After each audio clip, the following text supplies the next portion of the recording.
বন্ধুরা, চৈতিস কিচেনের আরও একটা ভিডিওতে সবাইকে স্বাগত।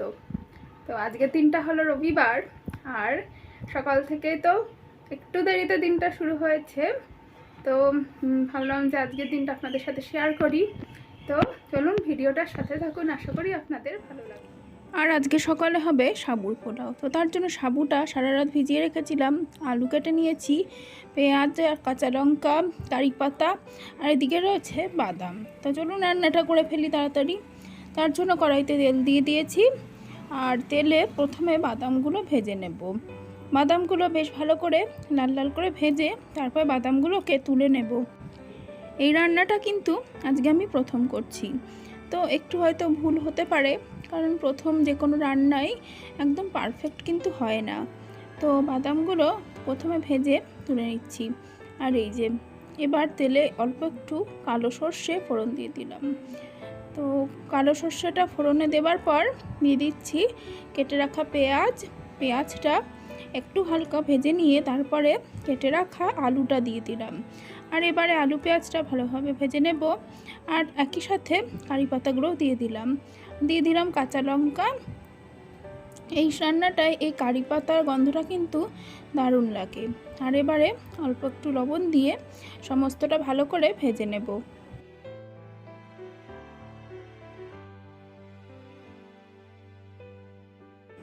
সমস্তটা ভাজা ভাজা হয়ে যাবার পর এখন বাদামগুলো দিয়ে তারপরে ভিজিয়ে রাখা সাবুটাও দিয়ে দিলাম।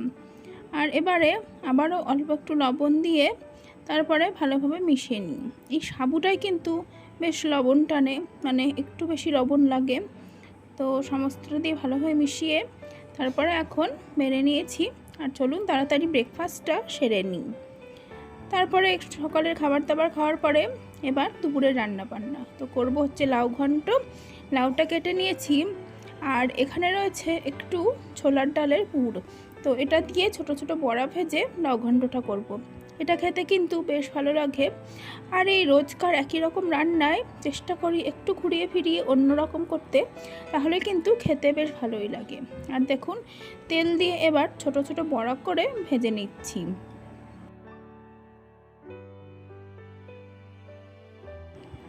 বড়াগুলো ভাজা হয়ে যাবার পর এখন ওই তেলেই ফোড়ন দিয়ে দিলাম একটু রাঁধুনি।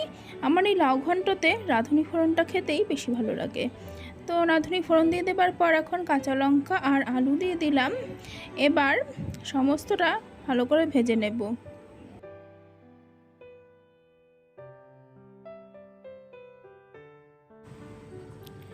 আর আলুটা ভাজবার সময় একটু নুন দিয়ে দিলাম। নুন দিয়ে আর ভালো করে ভেজে নেব।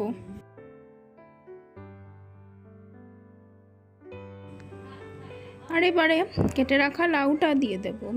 সমস্ত লাউটা দিয়ে ভালোভাবে একটু নাড়াচাড়া করে নেব।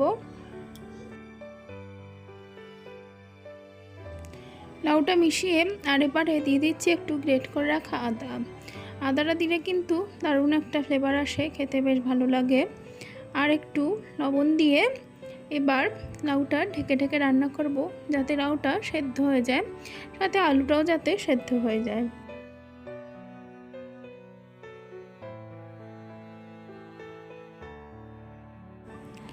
বেশ কিছুক্ষণ পরে এখন লাউটা কিন্তু সেদ্ধ হয়ে এসেছে। আর তবে লাউটা থেকে কিন্তু খুব বেশি জল বেরোয়নি। তো আর এবারে একটু মশলা দিয়ে দিলাম, জিরে ধনের গুঁড়ো দিয়ে দিচ্ছি পরিমাণ মতন হলুদ গুঁড়ো। লাউতে কিন্তু কখনোই আগে হলুদ দেওয়া যাবে না। শুনেছি লাউতে নাকি আগে হলুদ দিলে পরে লাউ সেদ্ধ হতে চায় না, তো সেই জন্য আমিও আগে কোনো দিনই হলুদ দিই না। আর এবারে মশলাটা দিয়ে ভালোভাবে মিশিয়ে কিছুক্ষণ মশলাটা দিয়ে একটু ভেজে নেব। আর দেখুন দিয়ে দিলাম একটু চিনি, স্বাদটাকে ব্যালেন্স করার জন্য। তবে যারা রান্নায় চিনি পছন্দ করেন না, চিনি দেবেন না, চিনিটা স্কিপ করে যাবেন। তো সমস্তটা ভালোভাবে মিশিয়ে নিয়ে তারপরে এতে একটুখানি জল দিয়ে দেবো, তার কারণ এই লাউটা থেকে কিন্তু একদমই সেভাবে জল বেরোয়নি। দিয়ে দিলাম পরিমাণ মতন জল, আর জলটা দিয়ে ভালোভাবে মিশিয়ে তারপরে একটু ঢেকে দেব কিছুক্ষণের জন্য।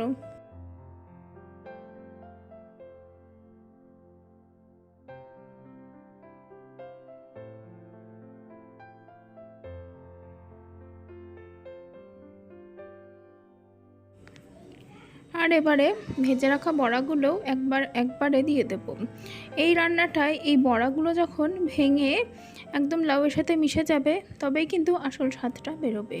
খেতে কিন্তু বেশ দারুণ লাগবে এই বড়াটা লাউয়ের সাথে ভেঙে মিশে গেলে পরে, সেই জন্যই আমি বড়াটা আগে দিয়ে দিলাম।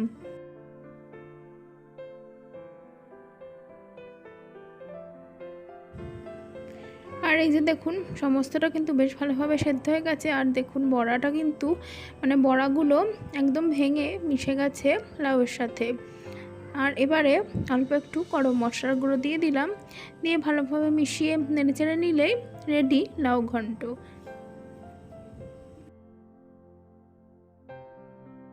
এই যে লাউ ঘন্টটা নামিয়ে নিয়েছি। আর এদিকে করব হচ্ছে চিকেন। তো চিকেনটাকে টক দই, গোলমরিচের গুঁড়ো, জিরে ধনের গুঁড়ো, হলুদ আর লবণ দিয়ে ম্যারিনেট করে রেখেছি। আর এদিকে কেটে নিয়েছি পেঁয়াজ। আর এই যে দেখুন রান্নাঘরের এই জায়গাটার অবস্থা কিন্তু একদমই বাজে, চারিদিকটা নোংরা হয়ে পড়ে আছে। তো দেখতে দেখতে আমি এই চিকেনটাকে বসিয়েও দিয়েছি, দেখুন কষানো শুরু করে দিয়েছি।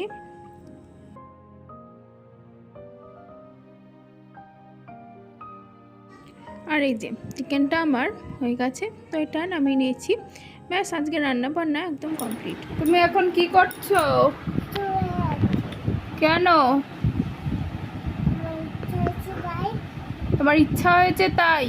বাহ, আচ্ছা আজকে তো সানডে, আজকে তোমার ছুটির দিন। স্কুল কোন দিন ছুটি থাকে তোমার? কি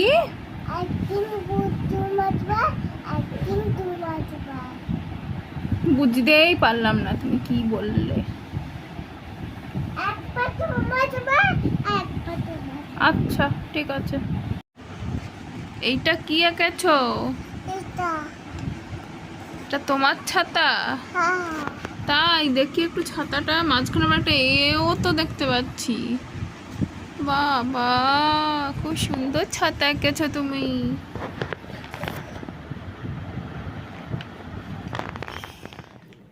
তো বন্ধুরা, আমি ভিডিওটা শুরু করেছিলাম গতকাল মানে রবিবার দিনকে। তো কালকে আর শেষ করতে পারিনি ভিডিওটা, একটু ব্যস্ত ছিলাম। তো আর আজকে এই যে আজ তো সোমবার, আজকে এই সবেমাত্র মেয়েকে স্কুলে দিয়ে এলাম, এখন বাজে সকাল 9:30। তো তা ভাবলাম যে ভিডিওটা তো শেষ করা দরকার।